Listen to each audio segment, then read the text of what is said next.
कांग्रेस सरकार इसका समर्थन करती है। कांग्रेस पार्टी किसानों और व्यापारियों के साथ है।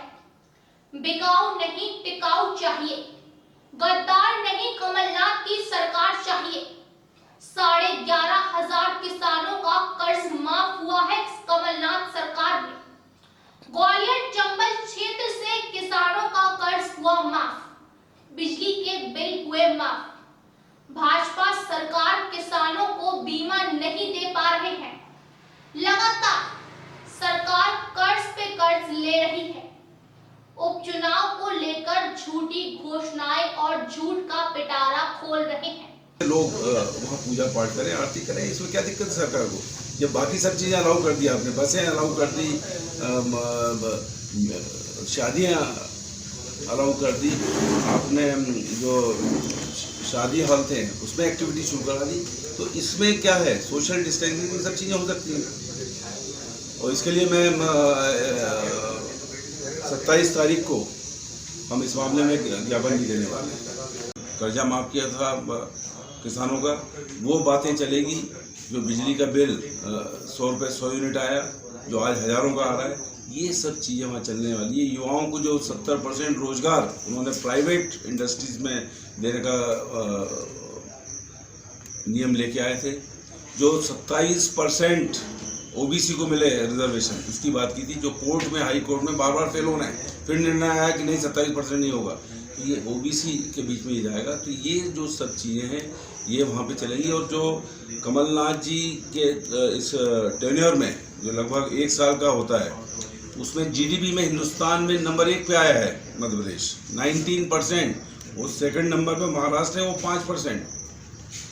जो वर्क टू ईज, मतलब काम इंडस्ट्रीज का ठीक से हो सके, आराम से हो सके, उसमें 7वें से 4थे स्थान पे आया।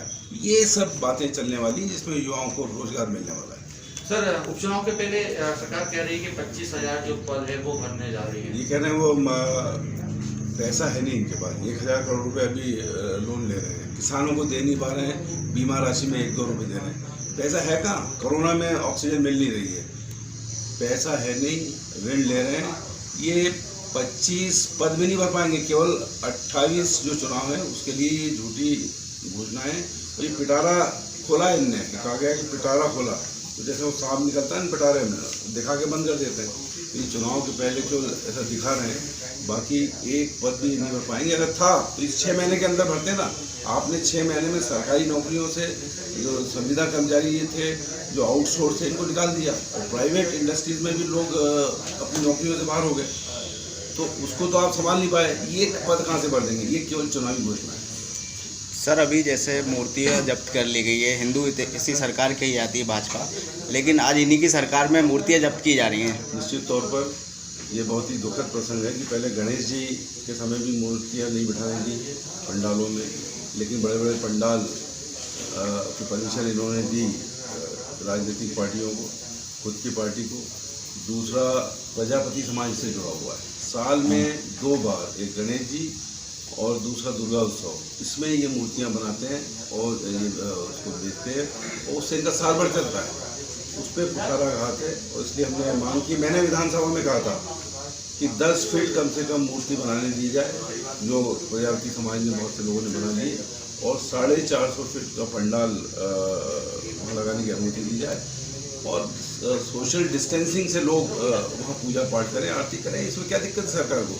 आज से हड़ताल है, अनिश्चितकालीन हड़ताल पे बैठ गए हैं व्यापारी, क्या लगता है सरकार को लेकर क्या रिएक्शन है? देखिए, ये पहले भी व्यापारियों की हड़ताल हुई थी, और किसानों का भी समर्थन था, हमालों का भी समर्थन था, छोटे छोटे मजदूर हैं उनका भी समर्थन। इसलिए क्योंकि जो मंडी एक्ट आया है, ये मंडी में किसान का अनाज बिकना बंद हो जाएगा, हमालों को ये बाहर कर देंगे, प्राइवेट मंडियाँ आ जाएंगी, और ये एक तरह से किसान जो है वो तो गुलामी की स्थिति में आ ही जाएगा।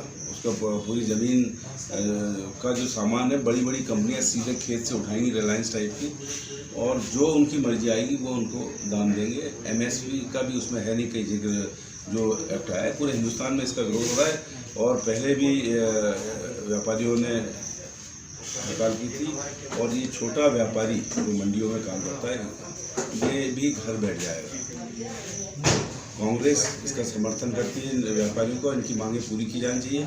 जो रेट है वहाँ पे जिसकी कम करने की उन्होंने मांग की शुल्क की, वो भी कम किया जाना चाहिए और मंडी एक्ट वापस लिया जाना चाहिए। पूरी कांग्रेस पार्टी किसानों के साथ, व्यापारियों के साथ, हमालों के साथ और मजदूरों के साथ है। तो बीजेपी कल से महासंपर्क अभियान चालू कर रही है, मास पार्टी की घर घर जाएगी, पहुंचेगी। क्या लगता है ऐसे में बीजेपी की क्या एक्शन है? क्योंकि मास्क जो है इससे कुछ इसलिए नहीं होना है कि इनके नेता ही मास्क लगाते नहीं हैं और उसका उल्लंघन करते हैं। दूसरा, ये मास्क लगाएंगे फूल का हिसाब, ये इसको वोट दीजिए।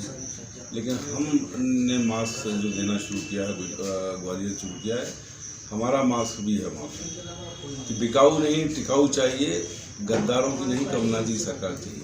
ये ज़्यादा कारगर होगा क्योंकि वोटों की जो सरकार थी उसको खरीद फरोख्त नोटों से बना दी गई है, इसलिए मैं समझता हूँ कि सब असर नहीं पड़ेगा। और दूसरा, जो विधानसभा में जयवर्धन सिंह जी के सवाल पर जवाब दिया है मंत्री कमल पटेल जी, जो कृषि मंत्री हैं, कि 11,500 करोड़ रुपए का कर्जा माफ़ हो गया है 51 जिलों के अंदर और उसमें 27 लाख किसानों का कर्जा माफ़ हुआ। और जो ग्वालियर चंबल क्षेत्र है जहाँ से कहा जाता है कि सिंधिया जी आते हैं, वहाँ 17,000 से ज़्यादा किसानों का कर्ज माफ़ हुआ है।